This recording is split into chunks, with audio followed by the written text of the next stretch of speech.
En la suma y resta, la economía es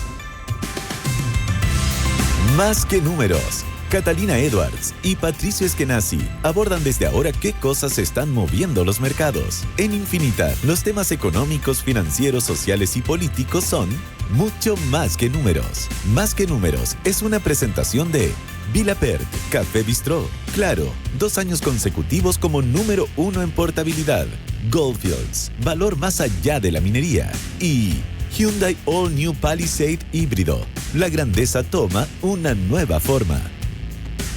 Hola, ¿cómo están? Muy buenos días. Bienvenidos a esta nueva edición de Más que Números en Radio Infinita, martes 13 de enero. ¿Eres supersticioso, Pato? No soy supersticioso, pero un poquito. Ah. O sea, martes 13 no me inhibe, ¿eh? No, ya, pero no compraría ahí un pasaje. Sí lo haría. Pero no paso la sal en la mano, no me corto las uñas en la noche. Hay otras cosas que lo hago. Eso yo nunca lo había escuchado. ¿En serio? ¿Cuál? ¿En serio? Lo de las uñas. ¿Sabes que las uñas no se cortan de noche ni tampoco me las corto de las manos y de los pies al mismo tiempo? Según mi padre, ¿Ya? que así se le cortan a los muertos. No. Oye, pero está muy, voy a preocuparme. Va a renovar ahora. tus supersticiones. Sí, voy a renovar mis supersticiones. Está buenísimo el dato. ¿Tú? ¿Qué supersticiones mantenís? No, me hago nervio, igual como te pregunté por el día. Eso me pasa, que en el fondo digo como, ya, igual es martes 13. Pero para ti el martes 13 no te cases, no te embarques en un avión. Martes 13, viernes 13, como sí, igual me da nervio.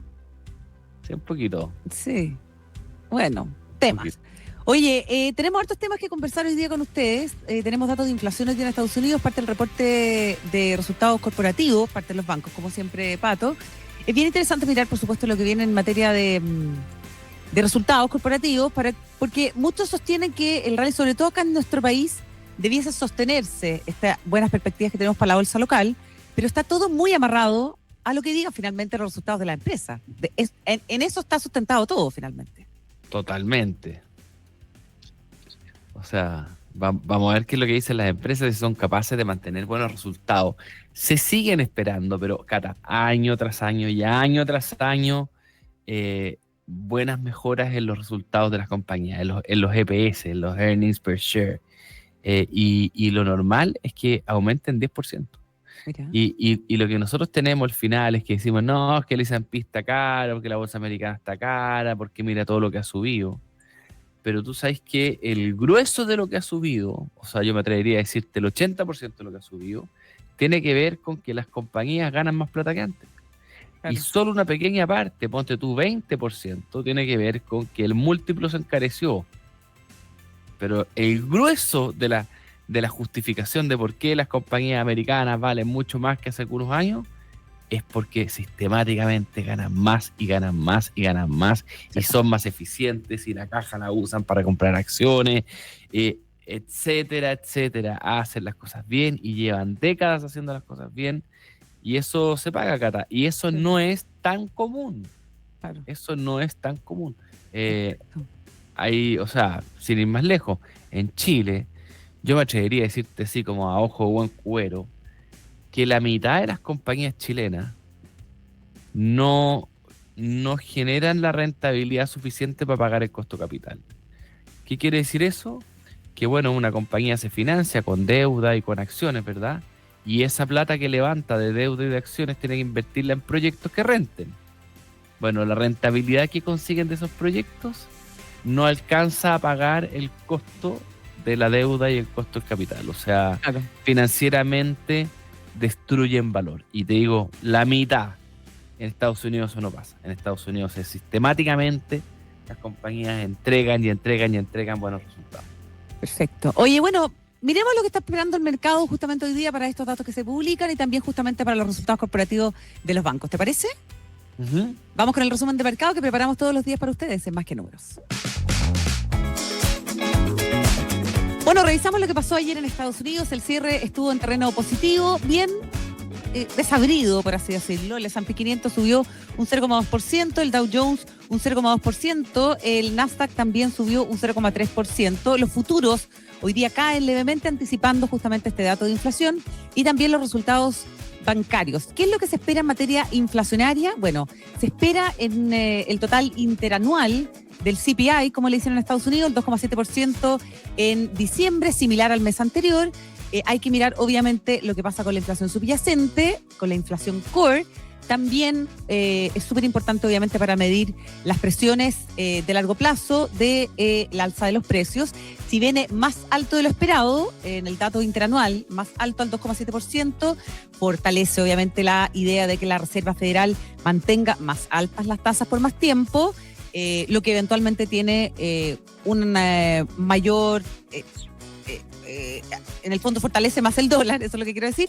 Y si es que la inflación es más baja o igual a lo que se espera, 2,7%, refuerza la idea de una presión inflacionaria más debilitada, más moderada.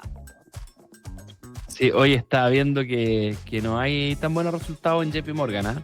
¿Ya? El banco de inversión dice que... Primero en reportar. Primero en reportar dice que los fees cayeron a propósito de las emisiones de deuda que no lograron conseguir los resultados esperados. Eso está como breaking news acá. Perfecto. En Bloomberg. Vamos a ver las reacciones de mercado. Sí. Oye, pero sí te puedo contar que a esta hora las acciones europeas están principalmente en rojas, en rojo. Principalmente en rojo. No demasiado, pero está cayendo 0,1% el FTSE inglés, el Eurostoxx 50, el DAX alemán, un poquito más, 0,2% retrocede el IBEX de España, la que más pierde hasta ahora el CAC de Francia, mientras que los futuros de Estados Unidos, que han estado también nerviosos, entre otras cosas, Cata, por la discusión de la Fed y de Jay Powell. Ah, lo que contamos ayer, de la citación, sí, la citación del Departamento de Justicia. Así es. Bueno, esos indicadores están, los futuros del Dow Jones están más o menos planos, los del S&P cayendo 0,1% más o menos y los del Nasdaq retrocediendo un 0,3%. Revisemos lo que pasó también en Asia, Pato. Tenemos acá justamente el cierre de Asia. El Nikkei de Japón subió un 3,13%, el Hang Seng un 0,9% y el Kospi de Corea del Sur avanza un 1,5%. Debilidad del yen japonés son parte de los drivers del mercado en Asia, con estímulos fiscales en Japón y un mayor apetito por riesgo. Y en nuestro mercado, el IPSA también cerró al alza, subiendo ayer un 1,2%. Buenas noticias definitivamente para nuestro mercado, que se ha visto también muy favorecido por el alza del precio del litio. SQM cerró ayer con un alza del 3,9%, destacando dentro de las acciones que más subieron, incluyendo Cencosud, que avanzó un 2,27%. Las acciones, algunas de los bancos también mostrando muy buenos resultados, y el dólar a esta hora en Chile está en 885 pesos. Y el cobre futuro, Pato, instalado por sobre los $6 la libra. Oye, impresionante lo que ha pasado con los precios del litio, los spot y los precios futuros. Sí. Imparables. Todas las acciones relacionadas al litio, como Albemarle, Lithium América, Tianqi, Río Tinto, o sea, todas subiendo 4, 6, 7% ayer. Como decías tú, SQM subió 4,5% en Estados Unidos, el premercado ya está subiendo un 1,20%, y los precios del litio no paran, ya están del orden de los $22,000 la tonelada, cuando hace 2 o 3 meses atrás estaban en 8. Sí. Bien, pues Pato, son las 9 de la mañana con 9 minutos.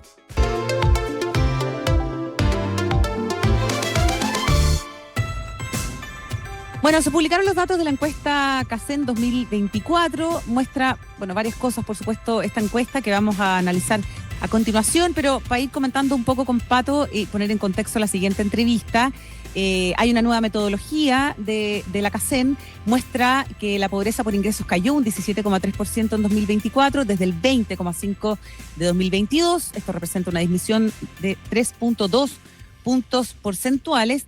La pobreza multidimensional también baja, según la nueva metodología. Pasó del 20% en 2022 al 17,7% en 2024, muestra mejoras en varias dimensiones de las condiciones de vida. También la pobreza severa, un indicador que es muy relevante y que muestra a las personas que están a la vez en pobreza por ingreso, y también en la pobreza multidimensional también se reduce del 7,8 al 6,1%, lo que indica que hay menos hogares enfrentando, en el fondo, múltiples carencias en un nivel severo. Y bueno, queremos entender lo que implica esta nueva metodología, por supuesto, y lo que nos dice esta encuesta. ¿Cómo estamos llegando a enfrentar la pobreza desde el mercado laboral y también desde los subsidios del Estado? Para hablar sobre esto nos acompaña hoy la destacada economista, directora del Instituto de Economía de la Universidad Católica, Claudia Martínez. ¿Cómo estás, Claudia? Muchas gracias por acompañarnos hoy. Hola, Claudia. Hola, Catalina.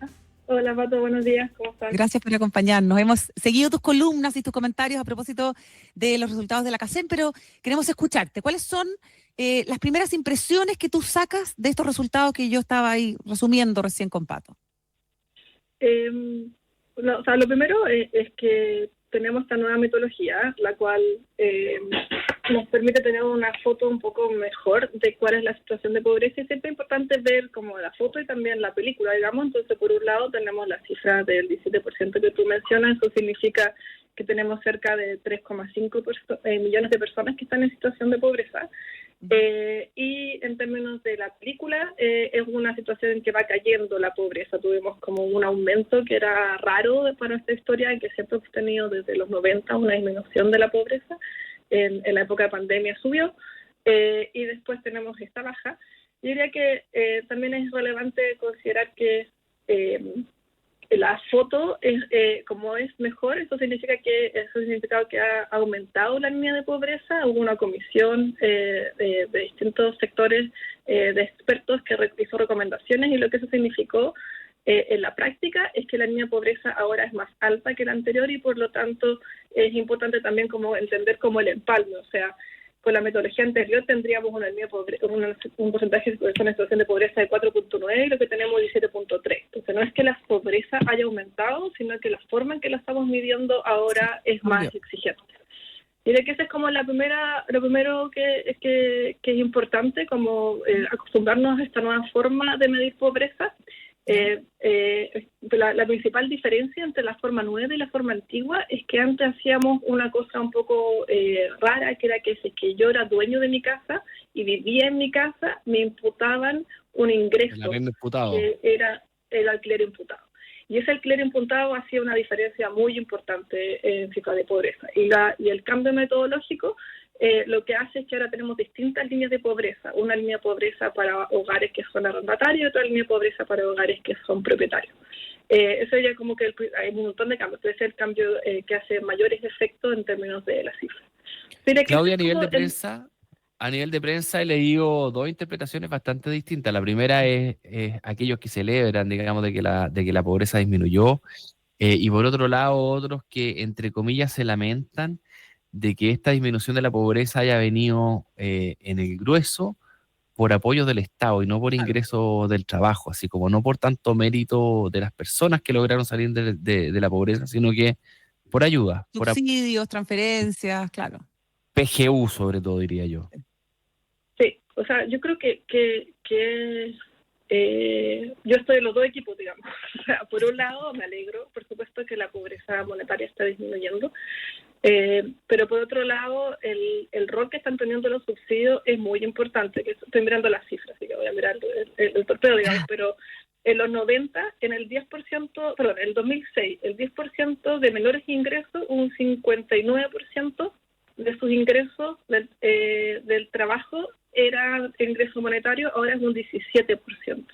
Eso significa que los subsidios están aumentando en forma importante, están apuntalando en forma importante los ingresos, y de hecho lo que vemos entre el 2022 y el 2024 es que en el decil de ingresos más bajo, en el 10% más pobre, los ingresos del trabajo están disminuyendo.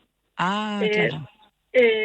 Caen en términos reales, están en 63.000 y ahora están en 52.000. Entonces, la verdad que yo comparto esa preocupación, y se condice con el hecho de que la tasa de desocupación en las personas en situación de pobreza es menor, la tasa de dependencia, o sea, el número de personas a cargo que tiene una persona que trabaja, también es menor. Y todas estas cosas hacen que el ingreso al trabajo sea menos relevante y los subsidios sean cada vez más relevantes. Sí. Ahora, y eso es preocupante.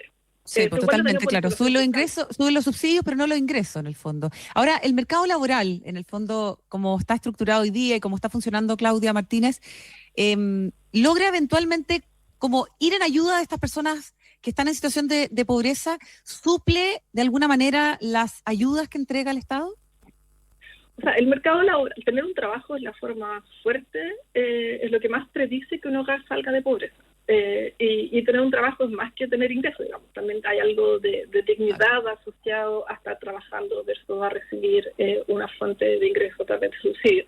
Entonces lo que tenemos es que los ingresos del trabajo caen para estos hogares y los subsidios son los que están compensando.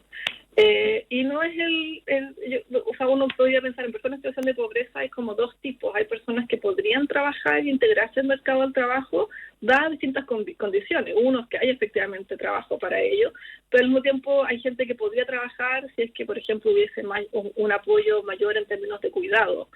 Muchas de las personas que no están trabajando es porque no tienen que cuidar, pero hay desempleo, o sea, el desempleo es mayor. O sea, incluso entre gente que están buscando trabajo, encuentran menos trabajo las personas que están en situación de pobreza.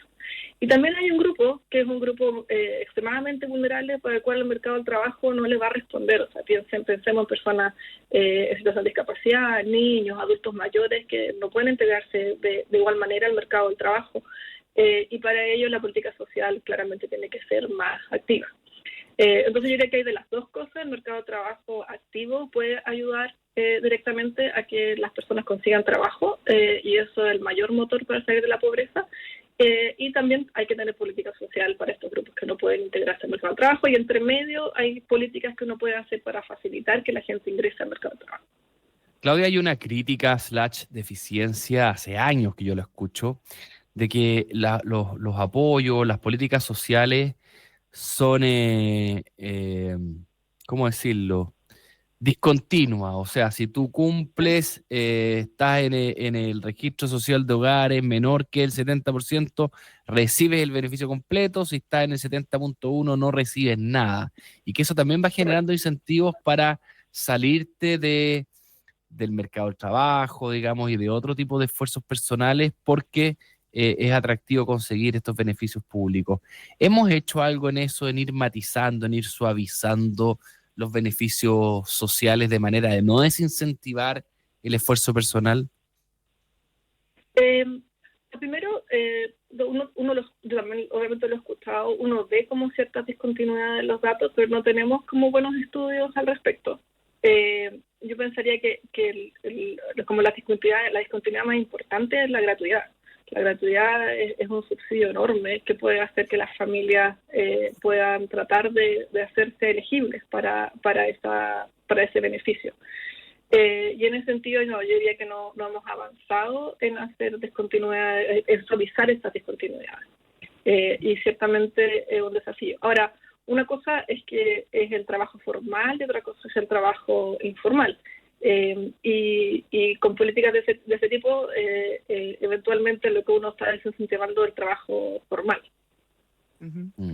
Claudia Martínez, directora del Instituto de Economía de la Universidad Católica. Dentro de las columnas que te hemos leído, Claudia, está el tema como del timing. ¿Cómo ayuda finalmente esta CACEN y su publicación a la planificación de políticas públicas? ¿Qué recomendaciones harías tú en ese sentido para que las próximas encuestas sirvan mejor para la acción del Estado en esta materia?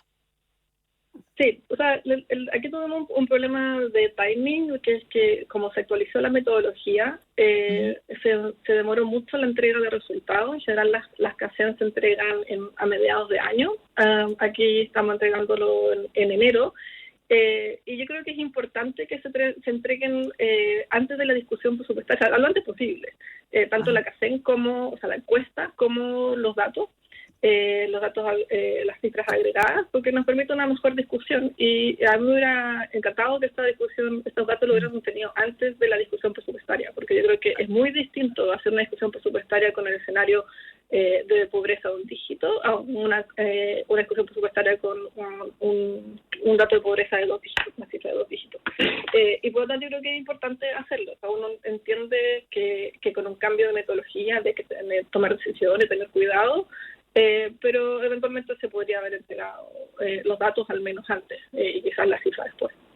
Ya, perfecto. Claudia Martínez, en el pasado, quizás en los 2000, la política social tenía casi como un mantra, como una política estructural la focalización. Ese era un principio que todos buscábamos porque eso era lo que nos ayudaba a, bueno, a entregarle los beneficios a quienes lo necesitaban, a mejorar las distribuciones del ingreso, etcétera, etcétera.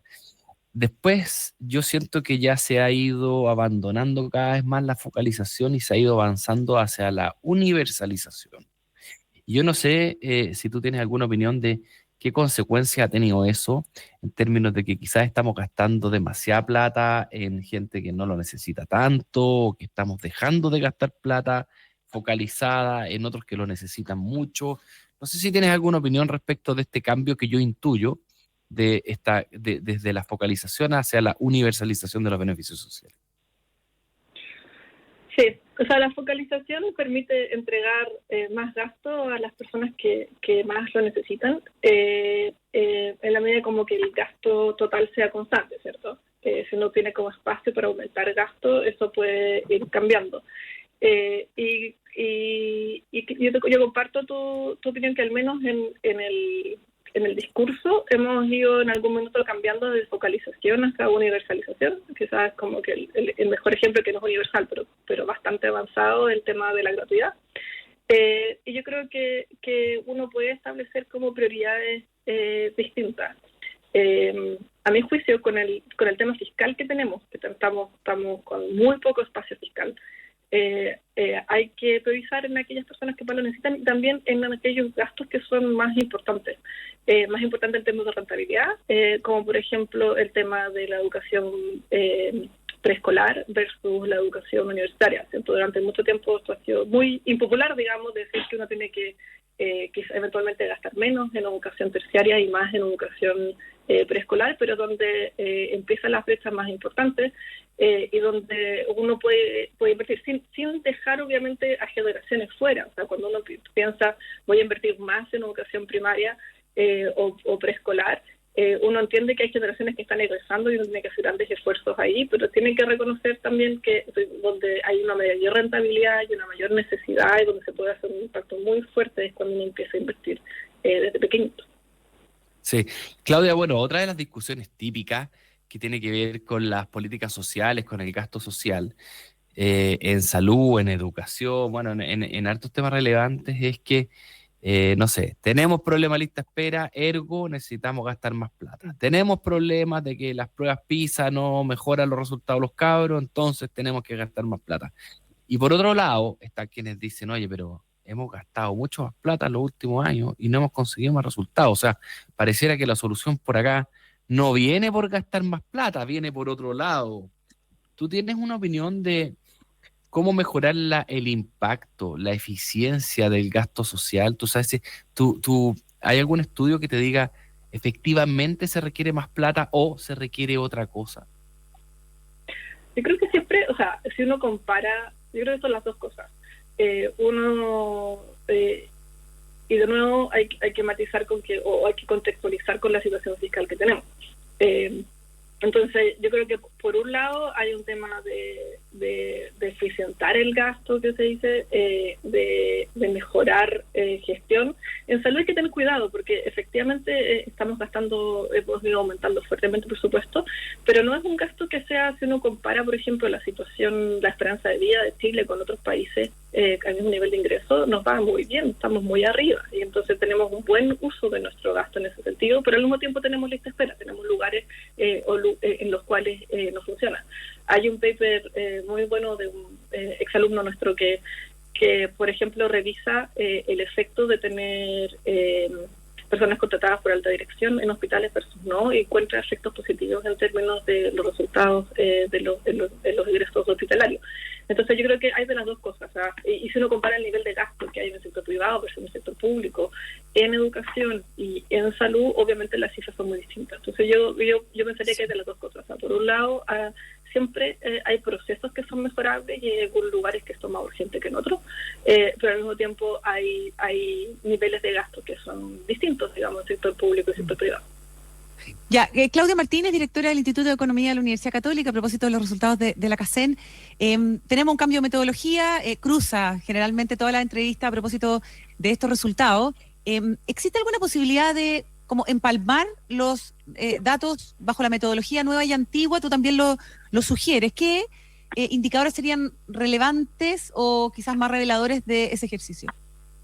Sí, o sea, el empalme es la posibilidad de comparar hacia atrás con el mismo indicador y los resultados que se publicaron la semana pasada ya vienen con el empalme. Entonces uno puede saber cuánto es la pobreza hoy con la metodología antigua y con la metodología nueva. Y por lo tanto uno puede como ver que bajo ambas metodologías está cayendo la pobreza, y uno como que se reafirma que el hecho de que el aumento en la figura, digamos, en el número que vemos, es por el cambio metodológico y no porque haya más personas en situación de pobreza. Claudia, otra hipótesis es que parte relevante de la caída de la pobreza tiene que ver con la implementación de la PGU. ¿Pudiste hacer algún número de eso? No he podido verlo. O sea, lo que se ve es el tema de los subsidios, y el subsidio más grande es la PGU. Seguimos viendo, y esto también es importante, que la pobreza es mayor en los niños que en las personas de mayor edad. El número es bien impactante, es como un cuarto de los niños, 25% de los niños están en situación de pobreza. Y la cifra va cayendo, es menor en personas de mayor edad. Entonces, eso lleva muchos años de que es de esa manera, pero nos dice como de nuevo que el gasto social de alguna forma está apuntalando a las personas de tercera edad y dejando fuera a niños. Y eso tiene un efecto obviamente como de largo plazo muy importante. O sea, vivir en situaciones de vulnerabilidad cuando uno es pequeño tiene efectos también en el futuro. Claro. Bien, perfecto. Oye, Claudia, ustedes entonces, entiendo que este miércoles 14 a las 10 de la mañana van a estar discutiendo los resultados de la encuesta que hacen con la subsecretaria de Evaluación Social, ¿no?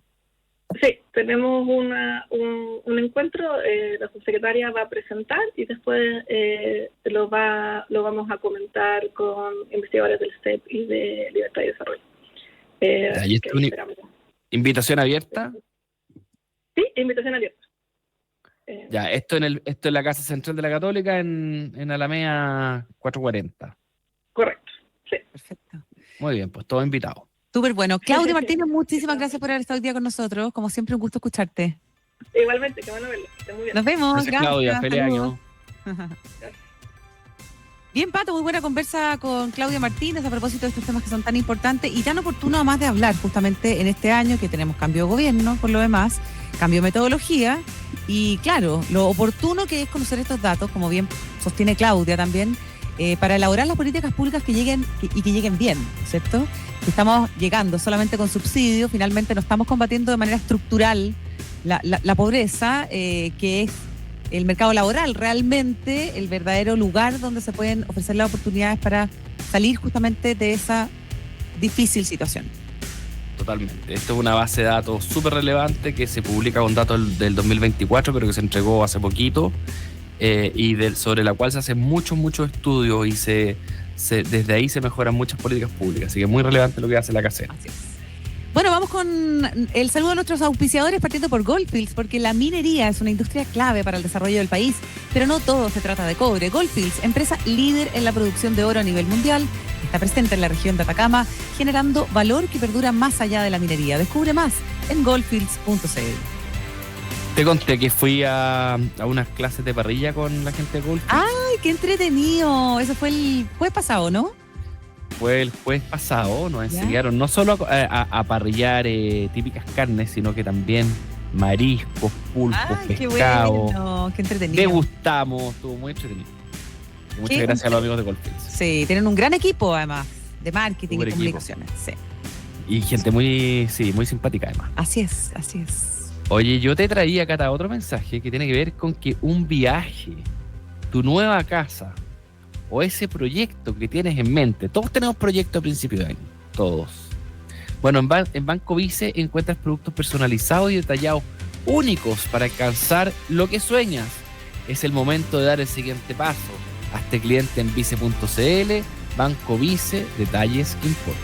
Por segundo año consecutivo, Claro es líder en portabilidad, un liderazgo que refleja la confianza de sus clientes y el compromiso de Claro por brindar Una red renovada y con 5G pensada para mejorar la experiencia de quienes la eligen día a día. Claro, por ti cada día mejor. Este verano los viajes largos se disfrutan más cuando se hacen en grande. Conoce The All New Palisade híbrido, el SUV con espacio, confort y eficiencia para llegar al destino que quieras. ¿Ah? Cotízalo en Hyundai.cl y descubre por qué la grandeza toma una nueva forma. Ay, no, que me quede viajar al sur en ese auto. Espectacular. A la carretera austral. Claro, parar poco, echar benzina, porque es híbrido. O sea, imagínate el rendimiento que puede llegar a tener. Espectacular. Y todos cómodos. Espectacular. Espectacular. Oye, saludamos a nuestros amigos de Vilapert. Comienza tu día en Vilapert Café Bistró. Todos sus desayunos y brunch están creados para deleitar tus sentidos, disfrutar de un rico momento y comenzar tu día de la mejor manera. Revisa todas las opciones en vilapert.cl. ¿Sabes con quién me encontré ayer? ¿Con quién? Con la Su. ¡Ay, la Su Schneider! Muy cariñosa. Tan amorosa. Ella es, bueno, la dueña de Vilapert. Ella es marido. Sí, así es. Sí, muy amorosa. Le mandamos un saludo a ella y a todo el equipo de Vilapert en sus distintas sucursales que siempre nos reciben tan bien. Así es, Cata. Oye, bueno, son las 9:31. Vamos a hacer una pausa. A la vuelta podemos hablar de varios temas. Tenemos un invitado súper bueno. Vamos a hablar de economía con Felipe Jaque, que es economista jefe del Banco Vice. Y también tenemos varios temas de los cuales vamos a elegir uno, pero pareciera que hay menos llegada de turistas argentinos. Son uno de los temas que podríamos abordar. Y también una alianza que está anunciando Apple y Google para potenciar sus funciones de inteligencia artificial. Sí, ya volvemos. Vamos a elegir uno y se los contamos.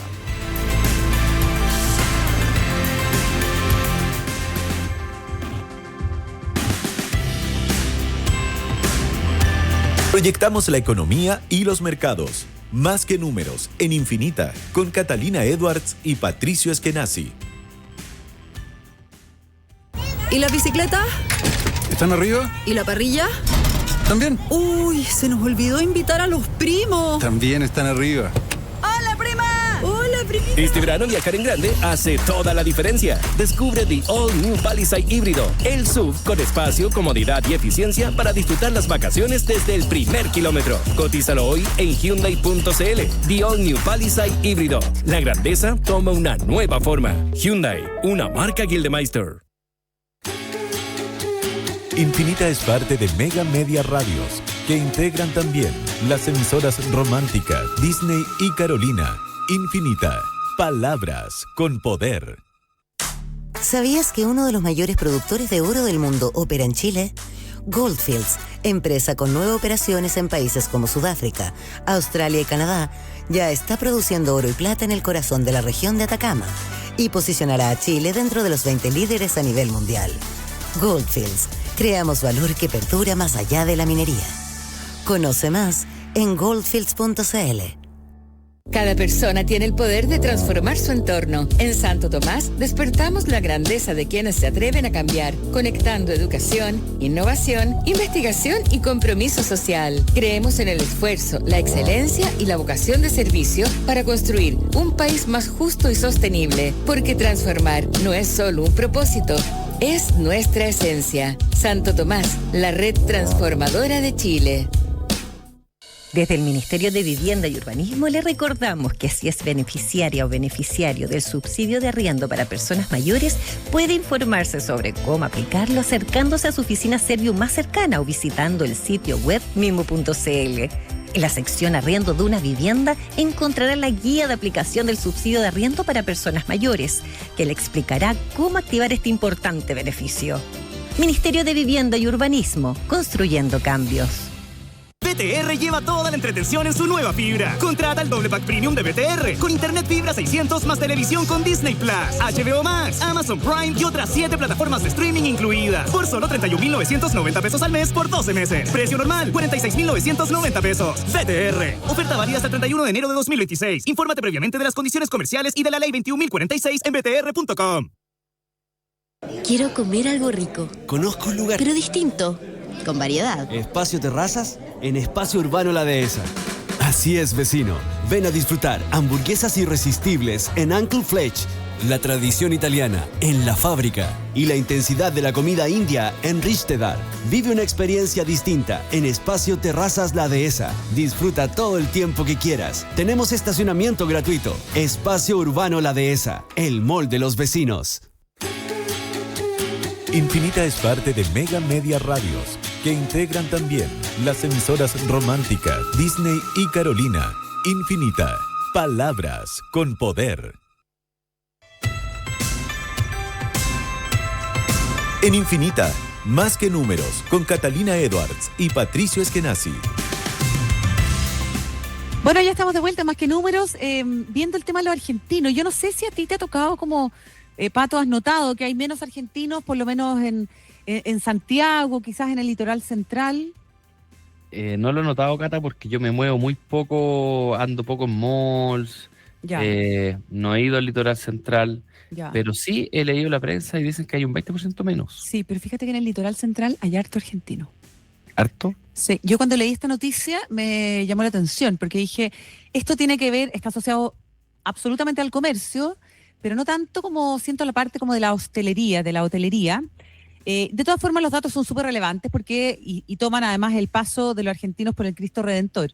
Entre el 26 de diciembre y el 7 de enero del año pasado ingresaron más de 107.000 argentinos. En el mismo periodo de la temporada actual fueron 84.000. Esto implica una caída del 20%, no es menor. Hay obviamente hoy día dificultades económicas en Argentina, menor capacidad de ahorro familiar. El tipo de cambio parece que ya tampoco les conviene tanto. El dólar ya no resulta tan favorable, reduce obviamente un incentivo para que vengan a gastar, a pesar de que acá hay algunas cosas que son hasta un 300% más baratas, el caso, por ejemplo, los dispositivos móviles. Y el otro día estuve, esto ya muestra living, como decía nuestro amigo Carlitos Lavín, estuve en una tienda de persianas, de cosas como de hogar. Y me decían que muchos argentinos cruzaban la cordillera para mandar a hacer las persianas acá y se las llevaban de vuelta al otro lado de la cordillera, imagínate. De lo más barato que era para ellos. O sea, que te conviene pegarte el pique, todo. Conviene pegarse el pique para mandar a hacer las persianas. Pero bueno, si la gente cruzaba para comprar al supermercado. Claro, en el fondo ahí, por eso te digo, por eso doy a más el dato del Cristo Redentor. No sé si de otras provincias resulta tan fácil llegar a hacer ese cambio, ¿cachai? Y lo otro que afecta, y que también es un tema que no solamente afecta a los argentinos, sino que también a los brasileros y que decir a los norteamericanos, es la sensación de inseguridad en nuestro país. El tema de los robos, de los delitos en zonas turísticas y también urbanas ha generado un mayor temor entre los visitantes a Chile, y eso obviamente hoy día nos hace competir con otros destinos que están disponibles y que quizás con mejores playas o mejores opciones para turistas internacionales, aparece mucho más interesante para los potenciales turistas.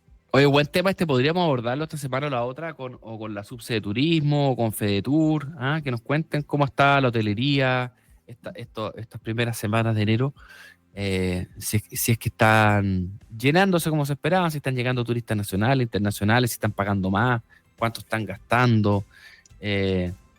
Podrías preguntar, es un tema que nos interesa, porque esta noticia efectivamente dice que están llegando 20% menos de argentinos, pero tú dices que no, tu sensación ambiente no te cuadra demasiado con la menor llegada de turistas argentinos. No sé, quizás está súper asociado como al tema del retail, pero la verdad es que yo tengo como otra sensación. Por lo menos en lo que me ha tocado a mí andar en las carreteras, hay mucho argentino.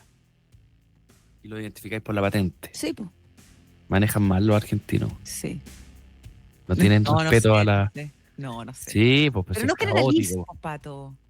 Generalizo porque la cultura ya es que tú llegas a una esquina y el que entró por la derecha tiene prioridad, punto. Y se tiran... Los venezolanos también manejan así, como bien de la ley de la selva. Poco discopare, poco semáforo. Tipo. Funcionan en un ambiente más caótico. Sí. Bueno, ese era mi tema del día de hoy, Pato. ¿Y tú tienes también un tema asociado a las tecnológicas? Tenía un tema asociado a las tecnológicas, Cata, pero te lo voy a dejar guardado para mañana. Ya. Porque voy a presentar a nuestro siguiente invitado cuando son las 9 de la mañana con 39 minutos.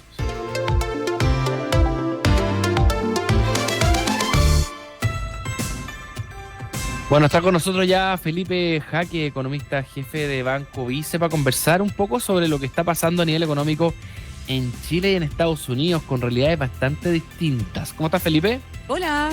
Bien, ¿y ustedes cómo están? Qué gusto saludarte. Estoy tratando de arreglar la cámara por si acaso, pero estás con pequeño te problema vemos técnico. súper bien, te vemos igual, perfecto. Elegimos una buena foto mientras tanto. Sí. Oye, Felipe, estamos con realidades... Gracias a la producción. Oye, estamos con realidades tan distintas entre Chile y Estados Unidos. Por una parte, en Chile estamos sintiendo que llega todo el viento de cola, con inversión creciendo, con inflación controlada, con crecimientos al alza, con un buen entorno macro. Y por otro lado, con las incertidumbres que están pasando en Estados Unidos, no es que los datos económicos estén malos, pero con esta tremenda incertidumbre de si es que el presidente va a destituir o no va a destituir por una excusa, digamos, por un resquicio al presidente de la Reserva Federal de Estados Unidos, con las tremendas consecuencias que podría tener la independencia. ¿Cómo estás viendo estos escenarios tan distintos entre lo que está pasando en la macro de Estados Unidos y en Chile? Y yo agregaría que ya llevamos un buen tiempo con esta escaramuza entre la administración de Trump y la Reserva Federal. Yo me acordaba que hace unos meses atrás una de las presentaciones que armamos se llamaba Trump versus Powell. Ha tratado de tener injerencia en la política monetaria y cosas que es bueno recordar. No es menor el impacto que podría tener en las renovaciones de deuda que tiene que hacer Trump en sus 4 años de gobierno, pasar de tasas que hoy día están en promedio en torno al 3% y que eventualmente tendría que empezar a renovar en una deuda de más largo plazo sobre el 4%. O sea, en el fondo, ese es un punto importante a considerar. Casi la mitad del déficit de Estados Unidos, el déficit público, tiene que ver con pagar deuda. Entonces es un tema que yo creo que es bien sensible para la administración.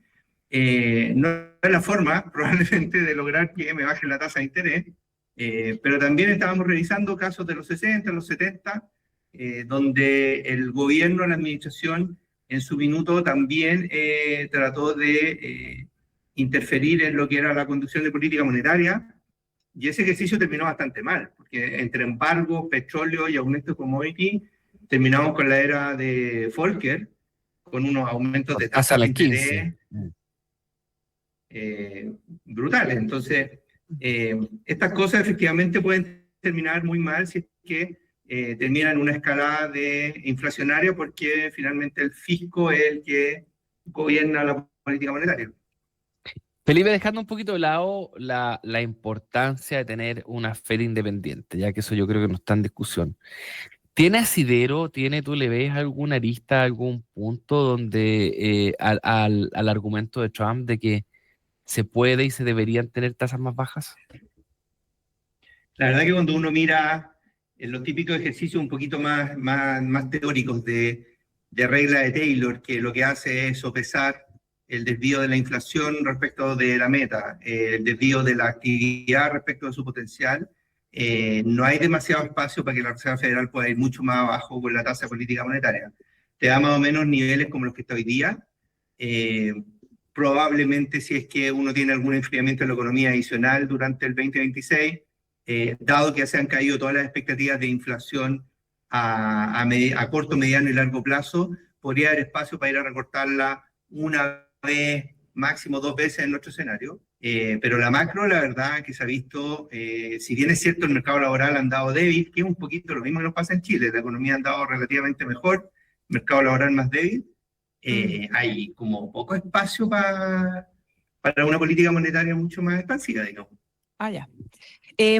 Felipe, bueno, tenemos todo el tema a propósito de la presión institucional que está instalada sobre la FED con esta citación al presidente Jerome Powell, pero tenemos también en la coyuntura, en la noticia como más fresca hoy día, la publicación también de la inflación y la publicación de los resultados corporativos. ¿Qué nos dice también eso y cómo influye hoy día en el mercado? Ahora, en términos de inflación, una buena noticia, se está esperando que cierre el año más o menos en un 2.7. Acuérdense que tuvimos shutdown y tuvimos ahí alguna pérdida de toma de datos, pero todo sumado da más o menos una inflación del orden de ese nivel.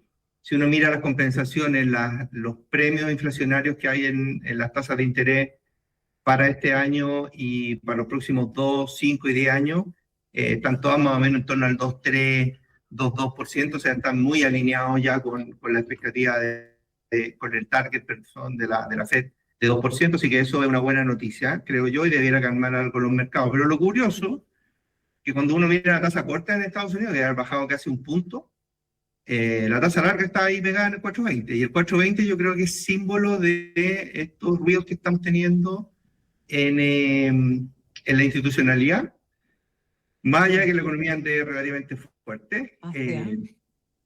Y esas primas por plazo, que uno las puede medir entre la tasa corta y la de 10 años, la de 2 años y la de 10 años, están en niveles que a nuestro juicio tienen poco espacio para caer. Y entonces los termómetros de lo que está haciendo la política monetaria y los problemas que está teniendo con la institucionalidad, yo creo que son efectivamente la tasa larga, que igual le resta algo de expansividad a la política monetaria cuando se mantiene en estos niveles, a pesar de que estamos en condiciones ya más laxas porque la Fed sí recortó la tasa, pero yo creo que eso hay que estarlo mirando, porque eso, de alguna manera, es cierto que un dólar débil, una institucionalidad de Estados Unidos hace que los flujos se vayan a otra parte, y una de esas otras partes sería el mercado emergente y Chile. Pero también es cierto que hay que tener un cierto cuidado en que si esto se desordena mucho, en algún minuto lo va a tener que parar la Reserva Federal, y ahí podemos sufrir todo, digamos. Conversamos con Felipe Jaque, economista jefe de Banco Vice. Felipe, hace varios meses estábamos todos diciendo, todos los que entrevistábamos, que el dólar cuando está en 9.40 debería haber estado en 900, 9.80. Se demoró, el cobre subía, $5, 5.5, casi 6. Bueno, llegó el momento. ¿Qué sientes tú, qué crees tú que gatilló esta caída de estos 30, 40 pesos en poco tiempo, cuando las condiciones en general no cambiaron tanto en ese periodo?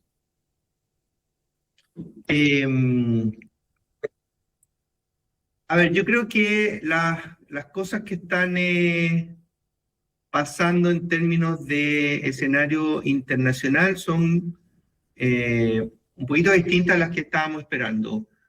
Uno, hay una debilidad del dólar, que ya lo hablábamos, no vamos a extendernos más en eso. Dos, tenemos una dinámica macro bastante potente afuera, sobre todo en términos de precios de commodity, y yo creo que eso también es muy, muy relevante para nosotros. Y una economía que entre negociaciones, golpes a la mesa y lo que ha sido la dinámica de la administración Trump, es una economía que sigue andando muy bien. Y con condiciones financieras globales más laxas. Eso yo creo que es lo que está primando en todo esto. Y yo te diría que ese escenario es probablemente, si no el mejor, uno de los mejores escenarios que puede estar enfrentando una economía emergente. Y probablemente eso se tiene que ir materializando en varios aspectos. Uno, el impulso que vamos a tener todo este año y el próximo, probablemente de los mayores impulsos que hemos tenido en las últimas décadas. Y dos, en los precios financieros de esta economía. Sí. Estamos con Felipe Jaque, economista jefe de Banco Vice. En las perspectivas, bueno, tú mencionabas el tema del cobre, tenemos también el litio, hemos hablado harto también sobre eso, cómo nos influye también el precio del petróleo. En ese contexto, ¿cómo alivia también hoy día la situación fiscal el precio del cobre? Lo hemos hablado con varias personas acá en el programa, hay distintas estimaciones, distintas lecturas, pero efectivamente es un alivio con el cual parte el nuevo gobierno. Claro, y parte con 3 parámetros que yo creo que hay que tener en cuenta. Uno, el gasto público del 2026 está amarrado con un cobre de 4.38. Después, por lo tanto, estamos pasado $1 por arriba de eso en términos de los ingresos que vamos a estar recibiendo. Segundo, ya está operando el royalty, que recauda más plata en la medida que los márgenes se van ampliando en la minería respecto a lo que se recaudaba antes. Y ahí, hay algunas estimaciones, pero básicamente nos pone en la parte alta de lo que tributa la minería en el mundo en el mundo similar, estamos hablando de Australia y otras regiones que hacen algo parecido. Eso significa, para efectos prácticos, y probablemente lo han discutido con otros actores del mercado, y es que podríamos terminar perfectamente con un equilibrio fiscal al cierre del 2026. Entre los 4 billones o más que podríamos recaudar por parte de cobre, que eventualmente no se gastan. Digo eventualmente porque hay algunas formas de sí gastar algo de eso, pero eventualmente no se gastan. Y segundo, con algún esfuerzo de la nueva administración por recortar gastos.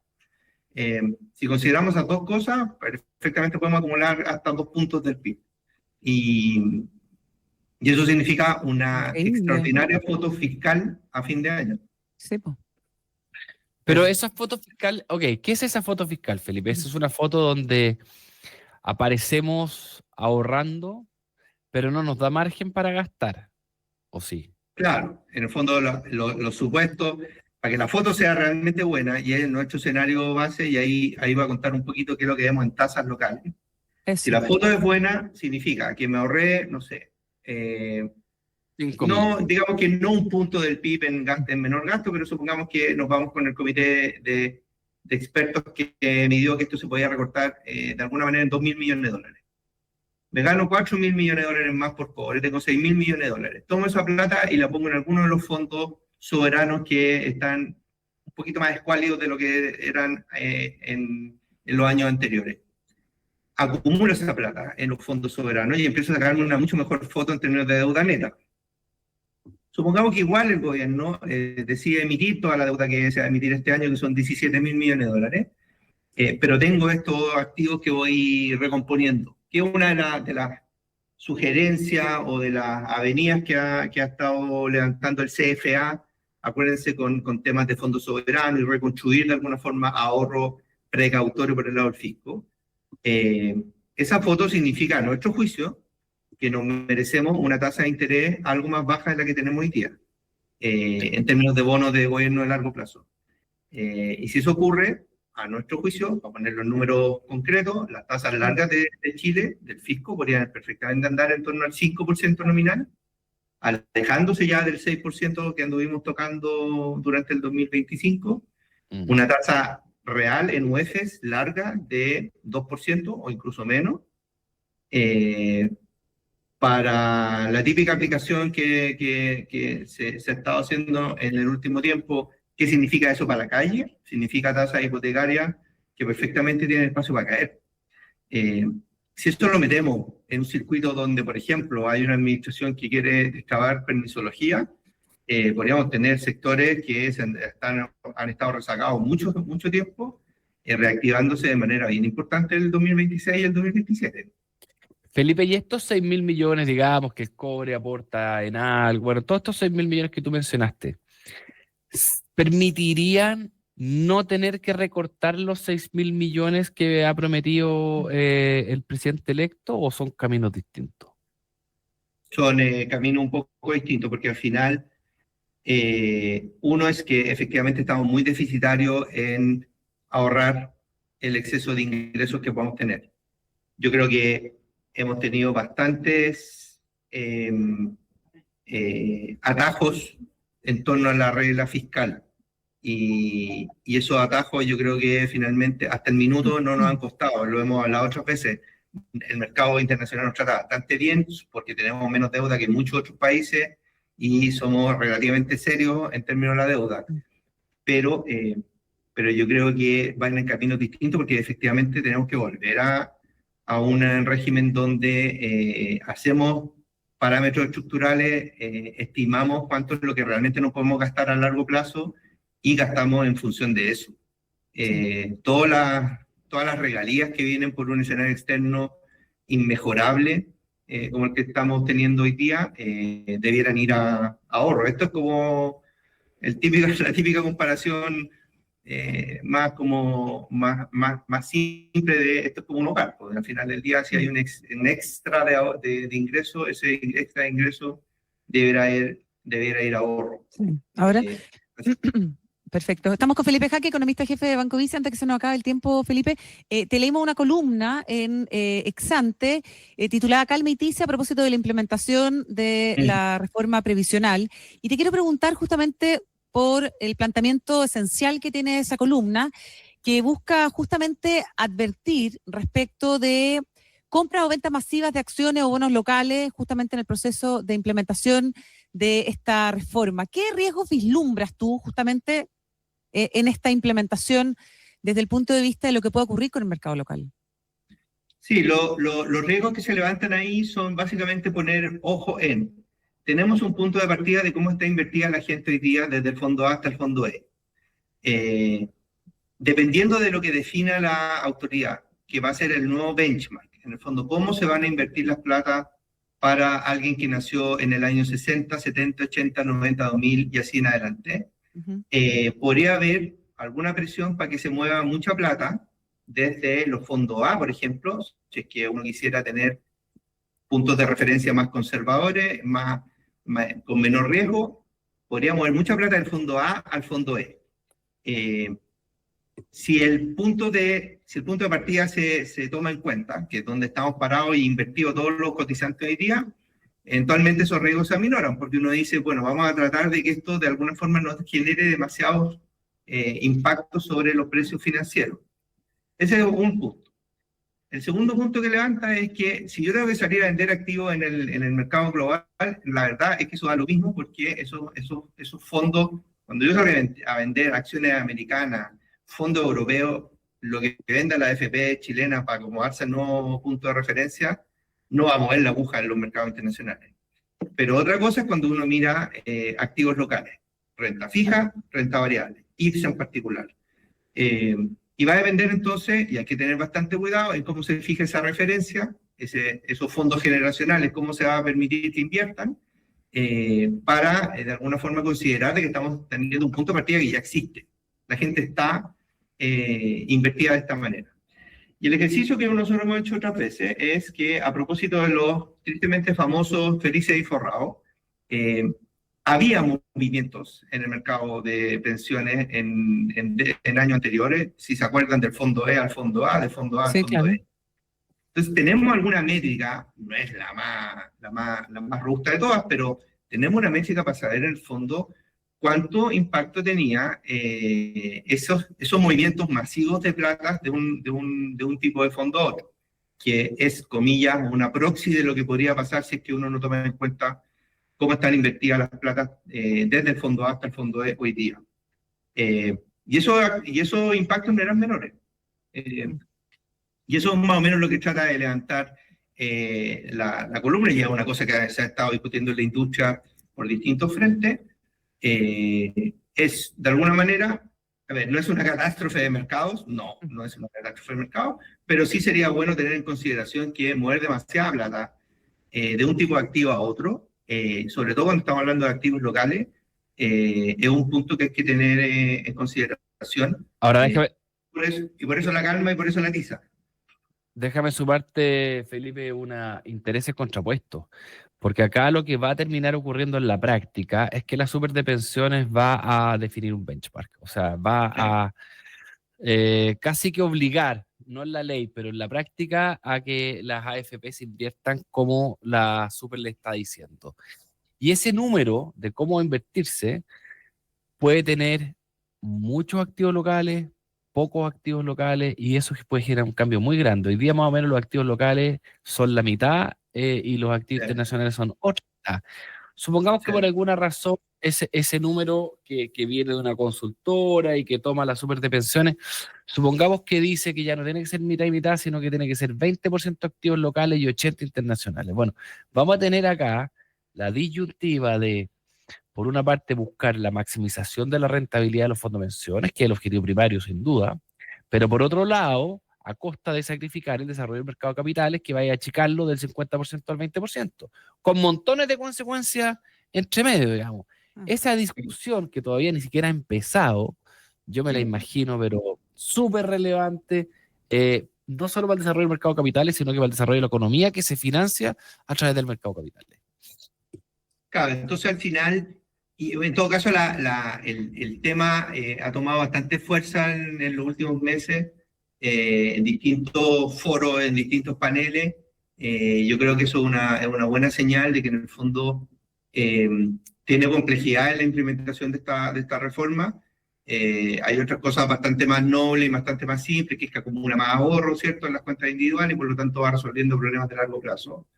Pero yo creo que se ha ido tomando la conciencia de que en el fondo, de alguna manera, esto tiene un punto de partida que hay que considerar, y si no, estaríamos haciendo como una refundación del sistema de multifondo, y ahí yo creo que hay que tener bastante cuidado de cómo pueden reaccionar los mercados, sobre todo los activos locales, a esa refundación. Sin ninguna duda. Tengo a pensar de que eso ya se ha ido como aquilatando, y está dentro de al menos está puesto en la mesa muy instalado. Uh-huh. Muy bien, muchas gracias Felipe Jaque por haber estado hoy día con nosotros. Siempre un agrado escucharte. Muchas gracias por haber estado más que números una vez más en Radio Infinita. Gracias, Felipe. Muchas gracias, que estés muy bien. Nos vemos, gracias. Igual, chao. Chao. Bien, Pato, comenzamos a despedir el programa del día de hoy. Pasó volando. Buenas entrevistas, buenos temas, buenas conversaciones, poniéndonos al día más sobre lo que mueve por estos días al mercado. Nos vamos con lo mejor de lo mejor en Canción Infinita. Esto es Martin Gaye y Tammy Terrell, Ain't No Mountain High Enough. Buena canción para despedir el programa el día de hoy. Muy buena, Cata. Oye, que tengan buen día. Igual, nos vemos. Bien, nos vemos mañana. Nos vemos, gracias.